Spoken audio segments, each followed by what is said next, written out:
नमस्कार दोस्तों।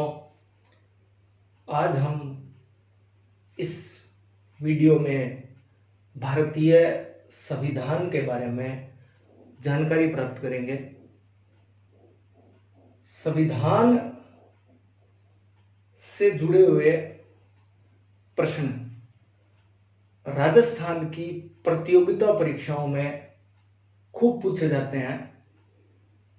लगभग सभी प्रतियोगिता परीक्षाओं में संविधान से जुड़े हुए प्रश्न पूछे जाते हैं, जिनमें राजस्थान पुलिस, पटवार भर्ती परीक्षा, प्रथम श्रेणी शिक्षक भर्ती परीक्षा, द्वितीय श्रेणी शिक्षक भर्ती, रीट, इन सभी के सिलेबस में संविधान से जुड़े हुए प्रश्न आते हैं। इवन आरएस में भी इससे जुड़े हुए प्रश्न पूछे जाते हैं। संविधान से जुड़े हुए प्रश्न अत्यंत सरल और सीधे होते हैं अगर हमारा संविधान पढ़ा हुआ होता है तो आज हम इस वीडियो में संविधान के बारे में चर्चा करेंगे। सर्वप्रथम संविधान का अर्थ। संविधान कानूनों की वो किताब है जिसके माध्यम से किसी देश का शासन संचालित किया जाता है, और भारत का संविधान तो दुनिया का सबसे बड़ा और लिखित संविधान है। इसका इतिहास बहुत ही लंबा और इसे बनाने में बहुत सारा समय और पैसा खर्च हुआ था। इसी संविधान को हम इस वीडियो श्रृंखला में जो है वो देखेंगे। आज का हमारा भारतीय संविधान से जुड़ा हुआ जो टॉपिक है वो है भारतीय संविधान की ऐतिहासिक पृष्ठभूमि।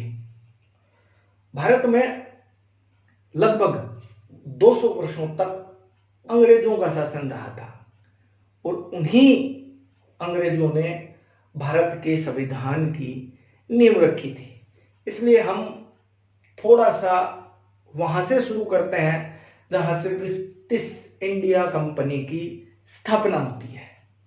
ब्रिटिश ईस्ट इंडिया कंपनी की स्थापना 31 दिसंबर सन 1600 ईस्वी को हुई।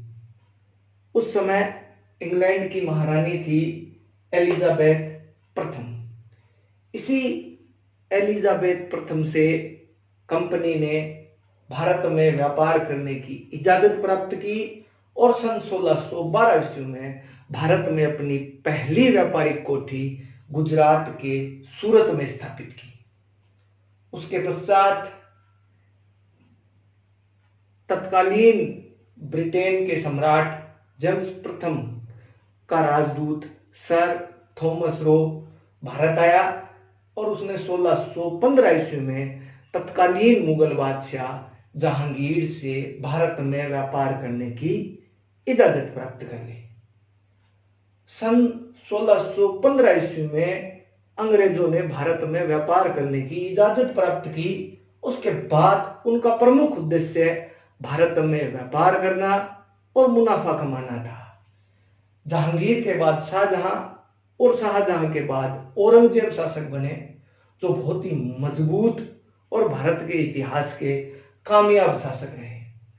1707 में औरंगजेब की मृत्यु के बाद होता क्या है, मुगल सल्तनत की जो जड़ें हैं वो हिलने लगती है, और उसके बाद लगातार ऐसे शासक बनते हैं जो निकम्मे और नाकारा शासक माने जाते हैं। इसी काल में जो मुगल मनसबदार थे उन्होंने स्वयं को स्वतंत्र घोषित कर दिया और अलग अलग स्थानों पर अपनी रियासतें बसा ली।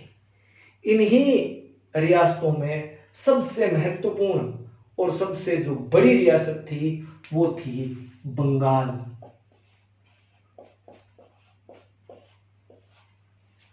बंगाल की बात करें तो बंगाल में 1757 ईस्वी में बंगाल के शासक थे सिराजुद्दौला। बंगाल के नवाब सिराजुद्दौला और अंग्रेजों के मध्य 1757 ईस्वी में पलासी का युद्ध हुआ। इस युद्ध में सिराजुद्दौला की सेना बहुत बड़ी थी, परंतु सिराजुद्दौला के सेनापति मीर जाफर ने अंग्रेजों का साथ दिया और उसका परिणाम ये हुआ कि सिराजुद्दौला इस युद्ध में पराजित हो गए। सिराजुद्दौला के पराजित होने के बाद अंग्रेजों ने बंगाल का नवाब बना दिया मीर जाफर को। अंग्रेजों का इस युद्ध में नेतृत्व अंग्रेज गवर्नर रॉबर्ट क्लाइव ने किया। मीर जाफर ने शासक बनने के बाद लोगों को यानी कि अंग्रेजों को बहुत सारे तोहफे दिए और धीरे धीरे अंग्रेजों का बंगाल में हस्तक्षेप बढ़ने लगा।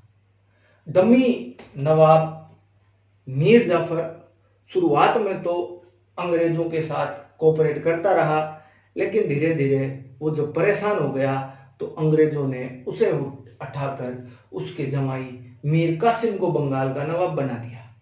मीर कासिम मीर जाफर से कहीं बेहतर शासक साबित हुआ। उसने अंग्रेजों का हस्तक्षेप बर्दाश्त नहीं किया और अंग्रेजों के विरुद्ध उसने मुगल बादशाह शाह आलम द्वितीय और अवध के नवाब शुजाउद्दौला के साथ मिलकर एक युद्ध संगठन बनाया। इन तीनों ने 1764 ईस्वी में अंग्रेजों के विरुद्ध बक्सर का युद्ध लड़ा।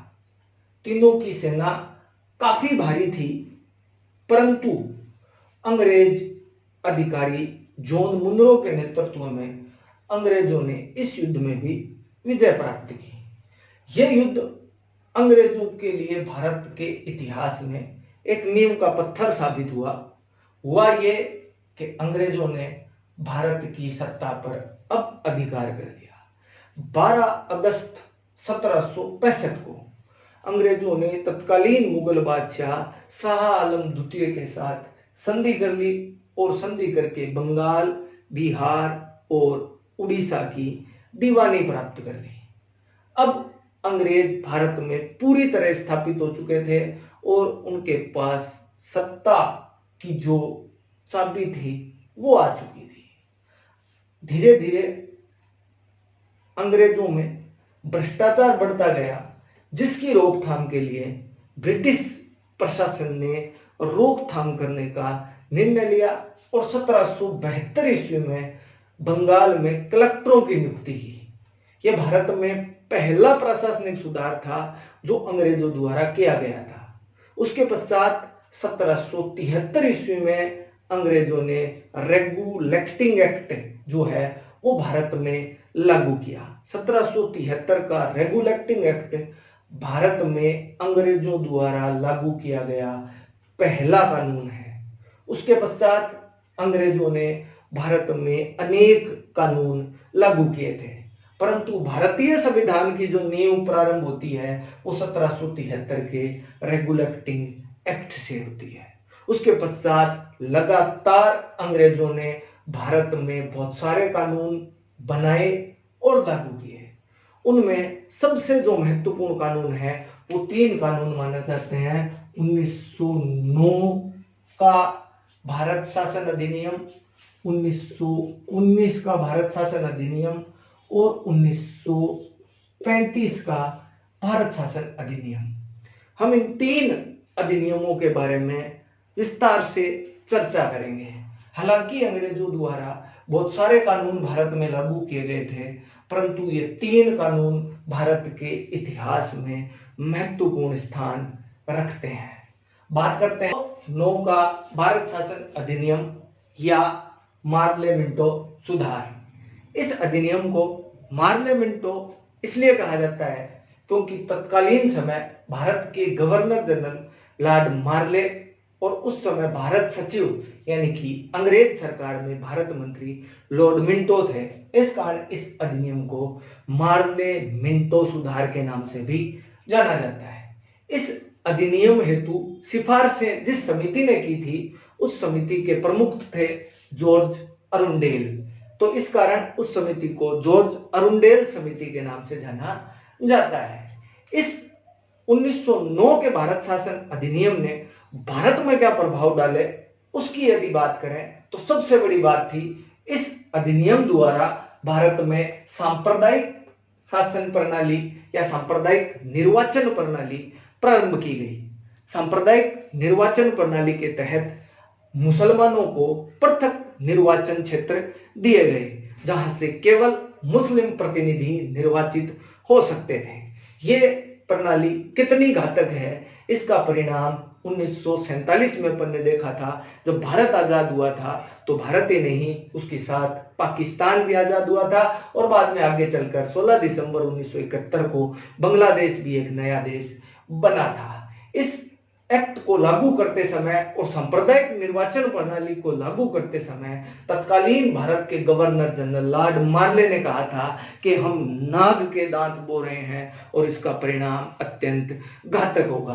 अर्थात पता था अंग्रेजों को कि परिणाम सही नहीं होगा, उसके बावजूद इस एक्ट को या इस सांप्रदायिक निर्वाचन प्रणाली को लागू किया गया। इसके अलावा इस एक्ट के माध्यम से भारत के सत्येंद्र प्रसाद सिन्हा को गवर्नर जनरल की कार्यकारिणी में शामिल किया गया। उन्हें एक विधि सदस्य के रूप में इस कार्यकारिणी में शामिल किया गया तथा सत्येंद्र प्रसाद सिन्हा इस कार्यकारिणी में शामिल होने वाले प्रथम भारतीय थे। ये प्रश्न कई बार प्रतियोगिता परीक्षाओं में पूछा जाता है, तो सत्येंद्र प्रसाद सिन्हा नाम जरूर याद रखें, प्रथम भारतीय जिन्हें गवर्नर जनरल की कार्यकारिणी में मनोनीत 1919 का भारत शासन अधिनियम अथवा मोंटफोर्ड अधिनियम। इस अधिनियम को मोंटफोर्ड के नाम से इसलिए जाना जाता है क्योंकि उस समय भारत के गवर्नर जनरल लॉर्ड मोंटेस्क्यू और तत्कालीन भारत सचिव लॉर्ड चेम्सफोर्ड थे। इसी कारण इसे मोंटफोर्ड अधिनियम के नाम से जाना जाता है। इस अधिनियम की सिफारिशें 1 अप्रैल 1921 को लागू की गई। ये प्रश्न द्वितीय श्रेणी अध्यापक भर्ती परीक्षा के प्रथम प्रश्न पत्र में पूछा गया था कि 1919 का भारत शासन अधिनियम कब लागू किया गया था। तो ये लागू किया गया था 1 अप्रैल 1921 को। अब बात करते हैं इस अधिनियम की सिफारिशों की। पहली इस अधिनियम की सिफारिश थी नंबर 1, इस अधिनियम द्वारा प्रांतों में द्वैध शासन लागू किया गया। द्वैध शासन यानी दोहरा शासन, अर्थात इसमें शासन की दो धुरी बन गई, एक भारत के लोगों द्वारा संचालित शासन और दूसरा अंग्रेजों द्वारा मनोनीत गवर्नर। हालांकि गवर्नर के पास वीटो पावर था, इस कारण भारतीयों के हाथ में ज्यादा शासन सत्ता नहीं थी। अगर परीक्षा में प्रश्न पूछा जाए कि भारत में द्वैध शासन की शुरुआत किस अधिनियम द्वारा हुई थी, तो यह अधिनियम था 1919 का भारत शासन अधिनियम या मोंटफोर्ड अधिनियम। इस एक्ट द्वारा प्रांतों में द्वैध शासन की शुरुआत हुई थी। दूसरा, इस एक्ट द्वारा भारत की संसद को दो भागों में या दो सदनों में विभाजित कर दिया गया, जिन्हें वर्तमान में हम लोकसभा और राज्यसभा के नाम से जानते हैं। तीसरी बात करें, 1909 के अधिनियम द्वारा जो सांप्रदायिक निर्वाचन प्रणाली शुरू की गई थी, इस एक्ट द्वारा उस सांप्रदायिक निर्वाचन प्रणाली का विस्तार किया गया और सिखों और यूरोपियनों को भी पृथक निर्वाचन क्षेत्र प्रदान कर दिए गए। उसके अलावा इस अधिनियम द्वारा देशी रियासतों के शासकों को खुश करने के लिए नरेंद्र मंडल चैम्बर ऑफ प्रिंस का निर्माण किया गया, जिसके अध्यक्ष बने बीकानेर रियासत के तत्कालीन शासक, जिनका नाम था महाराजा गंगा सिंह। इसके अलावा इस अधिनियम की बात करें तो इस अधिनियम के तहत एक आयोग बनाया गया जिसका नाम था ली आयोग। इसी ली आयोग की सिफारिशों के आधार पर भारत में यूपीएससी यानी कि संघ लोक सेवा आयोग का गठन किया गया। संघ लोक सेवा आयोग ने 1 अक्टूबर 1926 को संघ लोक सेवा आयोग 1 अक्टूबर 1926 को स्थापित हुआ तथा 1 नवंबर 1926 से इस आयोग ने कार्य करना प्रारंभ किया था। इसके अलावा इस एक्ट की बात करें तो इस एक्ट में एक प्रावधान था कि इस एक्ट को 10 वर्ष होने के पश्चात एक्ट की जांच करने के लिए एक आयोग गठित किया जाएगा, जो आयोग यह जांच करेगा कि एक्ट अपने कार्यों को करने में कितना सफल हुआ। इसी एक्ट की जांच करने के लिए 1927 में बाद में साइमन कमीशन का गठन किया गया था। तो इस प्रकार बात करें तो भारत में 1919 के भारत शासन अधिनियम की यह मुख्य सिफारिशें थी, जिनमें से प्रांतों में द्वैत शासन लागू करना, भारतीय संसद के 2 भाग करना, सांप्रदायिक निर्वाचन प्रणाली का विस्तार करना, नरेंद्र मंडल का गठन करना, ली आयोग का बनना और बाद में ली आयोग की सिफारिशों के आधार पर यूपीएससी का बनना जो है वो इस आयोग की 1919 के भारत शासन अधिनियम की प्रमुख सिफारिशें थी।